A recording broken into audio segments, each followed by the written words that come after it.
Catfish.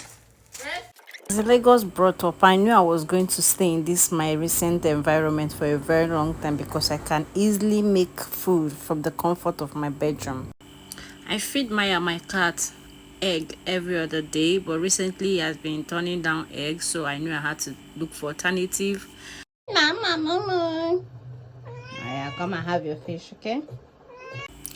Okay, now as I don't feed my pikin, make me self go find my own food chop.